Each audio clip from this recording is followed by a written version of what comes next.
Έχουμε στην άλλη άκρη γραμμής τον Stuart Anthony. Ας μην τον αφήσουμε να περιμένει. Hello, Stuart. Hello, Dimitris. Hello, welcome to Channel One. How are you? Oh, it's great to be here. I'm very well, thank you, yeah. Great to be talking to you in Greece and from the UK. It's great stuff. All right. So, Stuart Anthony's long-lost band. Tell me your story as a band so far.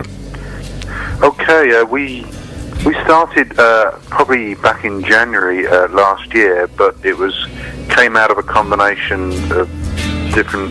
We've all been in similar bands and in the same area of UK, but we ended up meeting up and playing in the same band, so it was a bit mixed. Mm-hmm. So there were local musicians, and we've all done the local gig circuit, but we'd never actually played together. And finally, they were all at a loose end. I was at a loose end, and we got together and made an album straight away.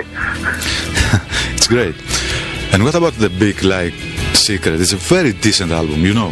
Tell some details.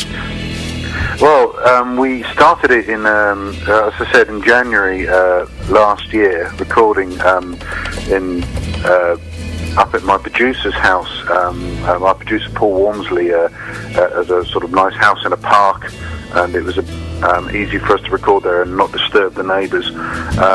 And we, like I said, we'd only really got together in the sort of months just before we started making the album, so it was a bit strange at first, but the chemistry came through very, very quickly. We realised that we could do it all together.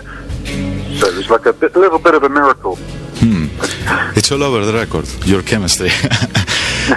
Yeah, can you tell me some of your influences, you know? Well, I think each member of the band brings their own influences.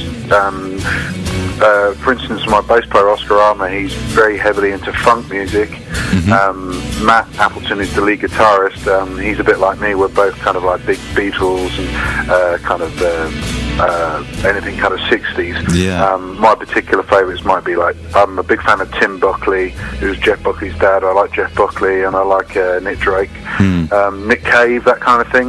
So it's a kind of a mix of different styles, I think, that we brought to the table, as it were. Yeah. And what about John Martin? Well, John Martin, he